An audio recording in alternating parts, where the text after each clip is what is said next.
अस्सलाम वालेकुम। आज हम स्टार्ट करेंगे फिज़िक्स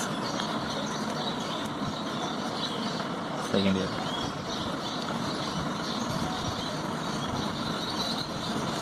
सबसे पहले हमें पता होना चाहिए कि भाई पेपर पैटर्न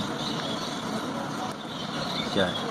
पेपर पैटर्न के अंदर हमारे पास भाई सेक्शन ए 3 सेक्शंस में डिस्ट्रीब्यूट है। पहला सेक्शन है एमसीक्यूज़ का। सेक्शन बी है जो कि सेक्शन ए जो है वो है आपका 17 मार्क्स का। सही है। फिर उसके बाद है हमारे पास सेक्शन बी। सेक्शन बी में हमारे पास हैं शॉर्ट क्वेश्चन आंसर्स, न्यूमेरिकल्स और डेफिनेशंस, रीजंस। ये टोटल होते हैं। इसमें हमारे पास 15 क्वेश्चंस, 15 में से हमें करने होते हैं 10। सही है। फिर हम आ जाते हैं सेक्शन सी में। सेक्शन सी है हमारे पास। सेक्शन सी के अंदर हमारे पास होते हैं question 3, question 4 and question 5। Her question जो है 2 पार्ट्स में डिस्ट्रीब्यूट होता है। ए बी बाज़ दफ़ा वो 3 सेक्शन में डिस्ट्रीब्यूट होते हैं, ए बी सी। तो ये हो गया हमारे पास पेपर पैटर्न। सही है। तो आज सबसे पहले हम स्टार्ट करेंगे chapter number 13। Chapter number 13 second year physics का मोस्ट इम्पॉर्टेंट चैप्टर है भाई। 15 to 20 मार्क्स ये चैप्टर कैरी करता है। भाई किस हिसाब से कैरी करता है? शॉर्ट क्वेश्चन आंसर्स हो गए, इसमें लॉन्ग क्वेश्चन आंसर्स हो गए और आपके एमसीक्यूज़ टोटल मिला के इस चैप्टर से 15 मार्क्स आपके पास आते हैं। अब इस चैप्टर के कुछ इंपॉर्टेंट टॉपिक्स जो हमें कवर करने हैं वो है सबसे पहले भाई डेफिनेशंस पूछी जाती हैं हमसे। फिर उसके बाद हमसे पूछा जाता है भाई ओम्स लॉ क्या होता है, रेजिस्टेंस पूछी जाती है in terms of dimensions,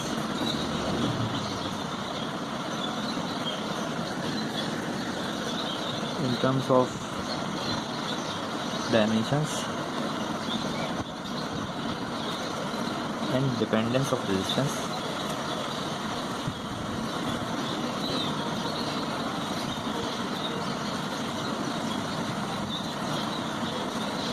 on temperature. मतलब कि क्या पूछी जाती है भाई? ओम्स लॉ पूछा जाता है, resistance in terms of dimension पूछी जा सकती है और and dependence of resistance on temperature. ये चीज़ें पूछी जा सकती हैं हमारे पास, तो इम्पोर्टेंट है। तो उसके बाद हमारे पास आते हैं भाई टॉपिक है कॉम्बिनेशन ऑफ रेजिस्टेंस का।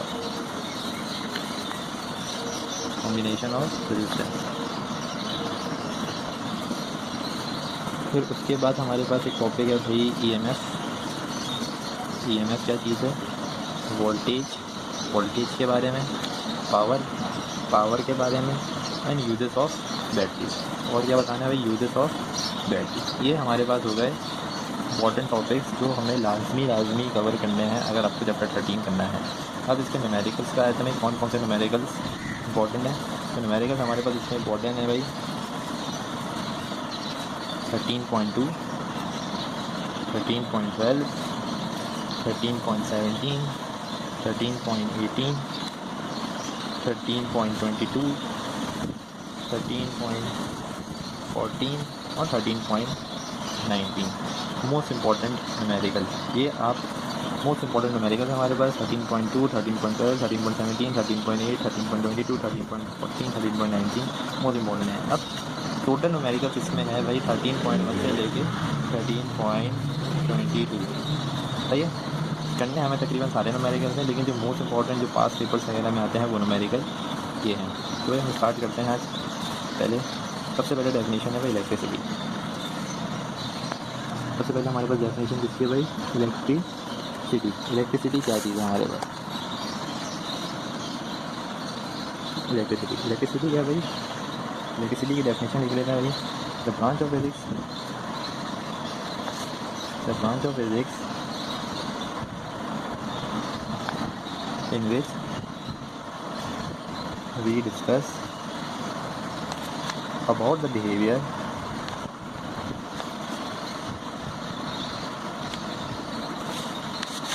and properties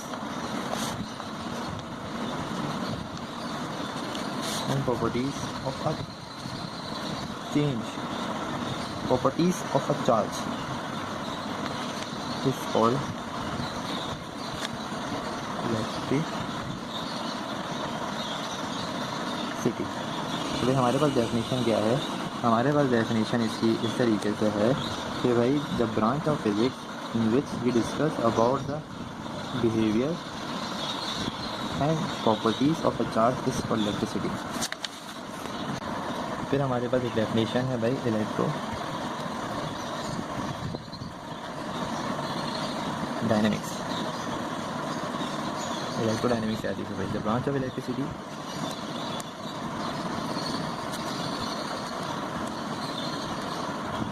इलेक्ट्रिसिटी जो कि which deals with the study of moving charges is called electrodynamics। सही भाई, क्या चीज़ है electrodynamics? The branch of electricity, वो ब्रांच ऑफ इलेक्ट्रिसिटी जो कि डील करे मूविंग ऑफ चार्जेस, जिसमें चार्ज मूव हो रहे हों, उसको हम कहते हैं इलेक्ट्रोडायनेमिक्स। अब आए थे हम इलेक्ट्रोस्टैटिक पे। इलेक्ट्रोस्टैटिक क्या चीज़ है भाई? The branch of electricity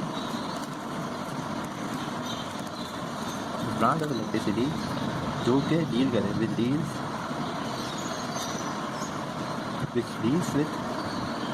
static charges. जो किस पे डील करे भाई? स्टैटिक चार्जेस पे डील करे, इज कॉल्ड इलेक्ट्रोस्टैटिक। भाई अब ऊपर में क्या आता है भाई? वो चीज़ ब्रांच जो डील करे, जो ब्रांच जो deals with the study of moving charges, उसको हम कह रहे थे इलेक्ट्रोडायनेमिक्स। और इसमें क्या है? जब branch of deals with the study of static charges, इसको हम कह रहे थे, इसको हमारे डेफिनेशन आ जाती है भाई चार्ज की। चार्ज क्या चीज़ है भाई? रिपल्सिव और अट्रैक्टिव प्रॉपर्टी प्रोड्यूस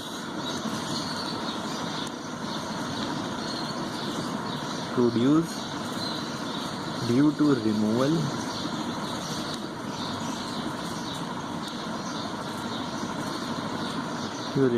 और absorption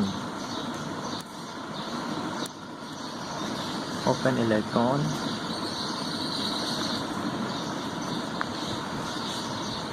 in a body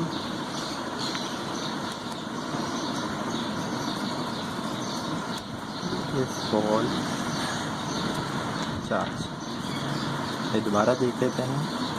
charge क्या चीज़ है भाई? रिपल्सिव और अट्रैक्टिव प्रॉपर्टीज़ प्रोड्यूस हों किसकी वजह से? रिमूवल और एब्जॉर्प्शन ऑफ एन इलेक्ट्रॉन के रिमूवल मतलब बाहर जाने या इसके एब्जॉर्ब करने को इलेक्ट्रॉन को बॉडी के अंदर, उसको हम कहते हैं चार्ज। भाई चार्ज जो है डिनोट किया जाता है, charge is denoted by small Q, बाद दफ़ा capital Q. Charge is denoted by small Q, बाद दफ़ा कैपिटल क्यू से भी डिनोट किया जाता है।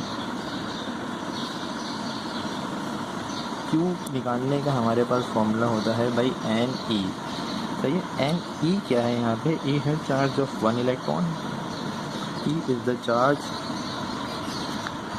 Of one electron. Q equals to NE। E क्या है हमारे पास? चार्ज ऑफ इलेक्ट्रॉन है। E की यहाँ वैल्यू है 1.6 multiply by 10⁻⁻19 coulomb.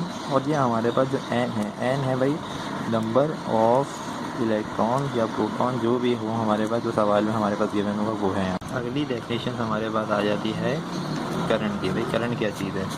Flow of charge का फ्लो होना थ्रू अ कंडक्टर कंडक्टर के through in a particular direction, एक पर्टिकुलर डायरेक्शन के अंदर,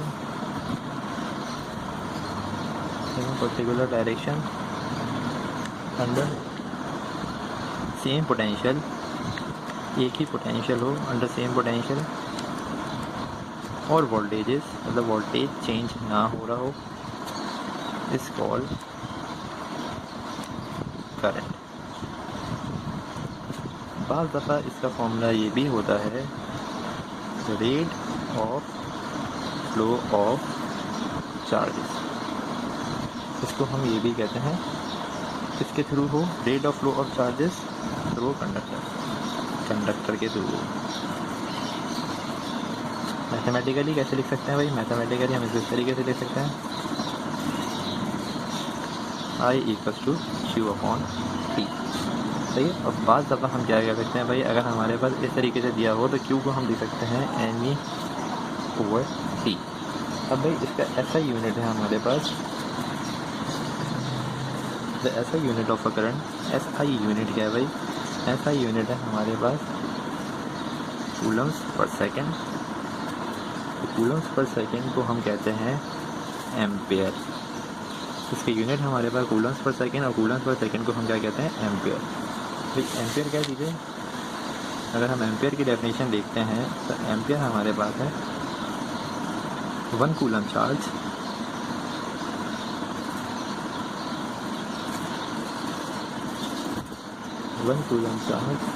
passes through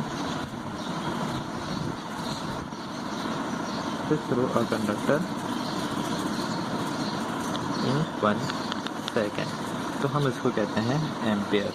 1 कूलम चार्ज पास हो रहा है कंडक्टर से 1 सेकेंड के लिए, तो उसको हम कहते हैं 1 एम्पेयर करंट पास हुआ है। अच्छा, हम कोशिश करेंगे भाई कि जो हम टॉपिक पढ़ें उसका हम न्यूमेरिकल भी कर लें। तो हमारे पास इस चैप्टर के इस टॉपिक के लिहाज से तो पैरा न्यूमेरिकल है। इस टॉपिक के हिसाब से जो हमारे पास पैरा न्यूमेरिकल है भाई, वो न्यूमेरिकल ये है पहला 13.1, और certain battery is rated at ampere 80 ampere hour. 80 ampere hour पे वो रेट हो रही है। How many coulomb of charge can this battery supply? कि कितने कूलम ऑफ चार्ज इस बैटरी ने सप्लाई किए। तो हमारे पास इस सवाल का पहले हम डेटा बना लेते हैं भाई। इस सवाल में हमें गिवन देते हैं भाई, इस सवाल में 13.1 में हमारे पास डेटा क्या क्या गिवन है? आई दिया हुआ है भाई 80 एम्पेयर। 80 एम्पेयर हमारे पास आई दिया हुआ है। टाइम कितना दिया हुआ है भाई? 1 आवर में करंट पास हो रहा है। तो 1 आवर को हम कन्वर्ट कर लेते हैं 60 multiply by 60 minutes into second equals two minutes into second कर लेते हैं भाई हम। तो हमारे पास टाइम बन जाएगा 3600 सेकेंड। 3600 सेकेंड। फिर हमने देखा भी हमें मालूम क्या करना है? हमें मालूम करना है Q, कितना Q पास हुआ, मतलब कि चार्ज पास हुआ वो हमें मालूम करना है। फिर हमने देखा भाई Q का फॉर्मूला हमारे पास क्या होता है भाई? Q का फॉर्मूला होता है हमारे पास Q इक्वल्स टू IT। आई को हमने मल्टीप्लाई किया 80 मल्टीप्लाई बाई 3600, तो भाई हमारे पास टोटल चार्ज आ गया 2.88 मल्टीप्लाई बाई 10 की पावर 5 कूलम।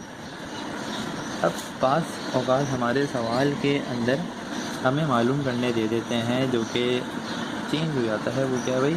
एन भी बताएं। एन क्या है भाई? नंबर ऑफ चार्जेस कितने, मतलब नंबर ऑफ इलेक्ट्रॉन्स कितने पास हुए। तो हम क्या करेंगे भाई? हम करेंगे, हमारे पास होता है भाई Q इक्वल्स टू NE, और हमने क्या किया कि N निकालने के लिए Q अपॉन E कर दिया। Q हमारे पास क्या चीज़ है भाई? Q हमने निकाला है अभी ऊपर 2.88 10 की पावर 5। इसको हमने डिवाइड किया, किससे डिवाइड किया भाई? इसको हमने डिवाइड किया E से। E की वैल्यू क्या होती है? कांस्टेंट होती है 10 की पावर -19। जब हमने चार्ज निकाला तो हमारे पास N की वैल्यू आ गई 1.8 10 की पावर 24 इलेक्ट्रॉन्स। इसी टॉपिक का हमारा दूसरा सवाल ये है कि भाई a wire carries a current of 1 ampere. 1 ampere current carry कर दी। हाउ मैनी इलेक्ट्रॉन्स, कितने इलेक्ट्रॉन्स पास हो रहे हैं पॉइंट इन अ वायर के अंदर से इन ईच सेकेंड, हर एक सेकेंड के अंदर। 13.5 का हम डेटा बना लेते हैं। 13.5 में हमारे पास है करंट दिया हुआ है 1 एम्पेयर दिया हुआ है करंट। टाइम कितना दिया हुआ है? टाइम दिया हुआ है हमारे पास 1 सेकेंड, ऑलरेडी सेकेंड में दिया हुआ है। और हमें क्या बताना है भाई? N बताना है। N मतलब N हमें बताना है नंबर ऑफ इलेक्ट्रॉन्स पास, कितने नंबर ऑफ इलेक्ट्रॉन्स पास हुए। हमें पता है भाई हमारे पास फॉर्मूला होता है Q इक्वल्स टू NE और हमें एन निकालना है, तो हमारा हो गया क्यू अपॉन ई। तो हमने देखा भाई, देखिए हमारे पास जो चीज़ें दी हुई हैं उस हिसाब से हमारे पास क्यू इस तरीके से, हमने कहा भाई सिंस क्यू बराबर होता है आई टी के, तो पहले हम क्यू इस तरीके से निकाल लेते हैं। हमने क्या किया भाई, क्यू निकाला है, क्यू की वैल्यू क्या दी 1 मल्टीप्लाई बाय 1, तो हमारे पास क्यू आ गया 1 कूलम। सही है। फिर हमने क्या किया भाई, हमने कहा भाई एन निकालना है, तो एन इक्वल्स टू 1 अपॉन, और क्यू की पी की वैल्यू हमने रख दी, ई की वैल्यू है हमारे पास 1.6 मल्टीप्लाई बाय 10 की पावर -19, कॉन्स्टेंट वैल्यू थी, तो हमारे पास एन आ गया भाई 6.25 मल्टीप्लाई बाय 10 की पावर -18, माइनस नहीं आएगा क्योंकि भाई नीचे है वो 8